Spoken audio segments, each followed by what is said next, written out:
Bastante, é um rapaz educado. Educado, parece ser educado, né? Claro, mas o educado, mal é que ele não entende nada de economia e nem de história. Ladrão na cadeia, isso é uma coisa. Mas estão prejudicando o Brasil porque estão abrindo a possibilidade do entreguismo absoluto. Não compreendo como o senador diz ser tão defensor da Operação Lava Jato, mas ao mesmo tempo diz que ela deveria se preocupar com se é político A, político B ou político C, porque estaria supostamente entregando o país a algum entreguismo, né? Afinal... Dando cobertura ao entreguismo. Mas se a justiça deve ser feita, ela deve ser feita independentemente das articulações políticas, independentemente das posições políticas ou do cenário eleitoral que está posto aí no país.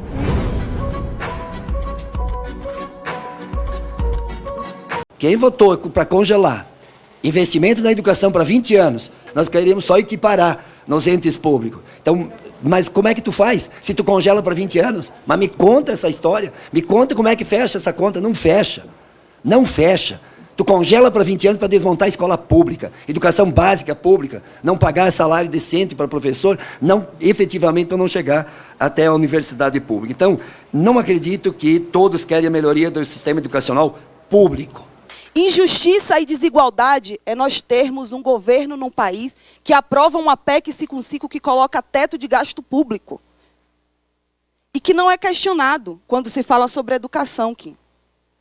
Porque a PEC que coloca teto no gasto público será responsável por assassinar a educação pública nesse país. Enfim, o deputado Pedro Kizai até começou a comemorar quando o Sócrates me perguntou sobre a minha opinião sobre o teto de gastos. E eu não tenho vergonha nenhuma de dizer que sou absolutamente favorável ao teto de gastos. Nenhum país do mundo se desenvolveu gastando mais do que arrecadou. Isso é uma lição de casa matemática para qualquer dona de casa. Você gasta menos do que o seu salário, senão você se endivida, senão você dá mais dinheiro para os bancos, senão você dá mais dinheiro para os juros. Agora eu pergunto, é muito simples dizer que o teto dos gastos é ruim para a saúde, é ruim para a educação, agora é muito difícil sugerir uma alternativa, porque nós temos três, não seja o teto de gastos. Inflação, imprimir mais moeda para investir em educação, para investir em saúde, fazer com que a população mais pobre sofra, perdendo seu poder de compra, como a gente viu no governo Dilma, IPCA em arroz e feijão chegando a 18%, prejudicando principalmente os mais pobres, ou endividamento, e vocês falam tanto dos bancos pagando mais juros ainda para os bancos, ou aumento de impostos, sendo que a população brasileira não consegue mais pagar imposto. Ou seja, ou a gente controla as contas públicas, ou a gente prejudica ainda mais a vida dos mais pobres. Essa é uma equação muito simples. E ao não dar uma alternativa em relação ao PEC do teto, isso demonstra a natureza demagógica do discurso. É muito simples, é contra, é teto, limita, mas limitou o investimento em educação? Como é que um ano depois da PEC do teto, o investimento do Ministério da Educação em Educação aumentou?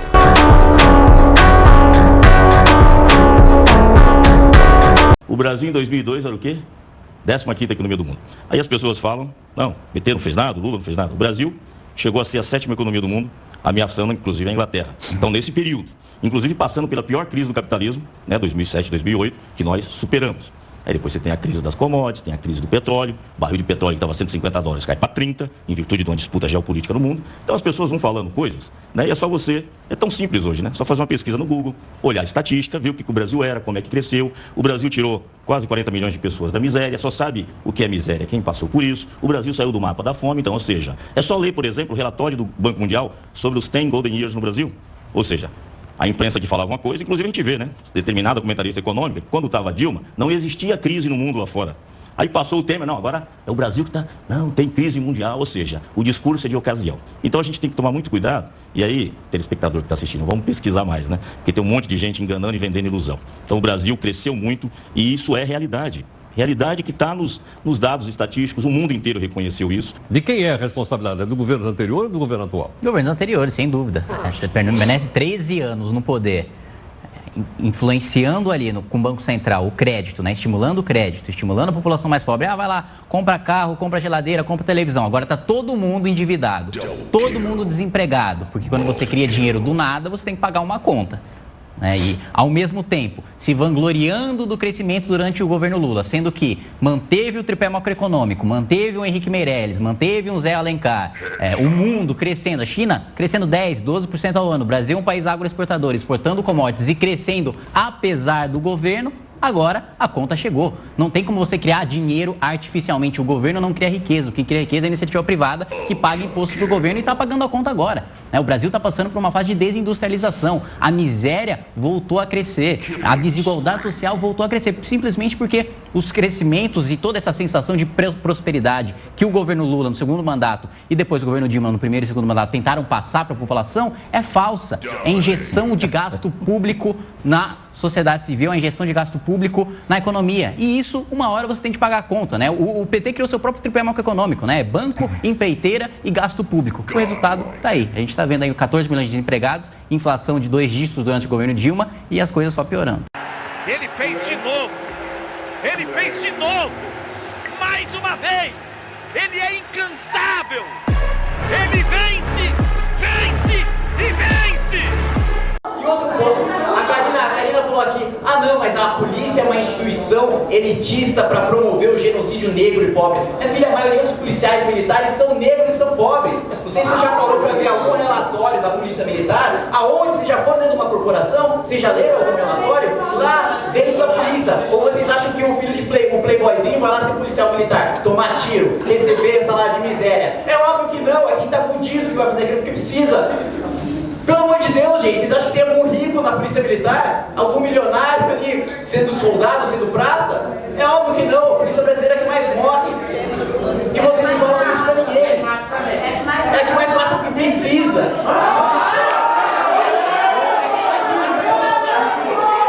É que mais mata em legítima defesa. É que mais mata em legítima defesa. Você tem aqui no Brasil 60 mil assassinatos por ano. Por ano.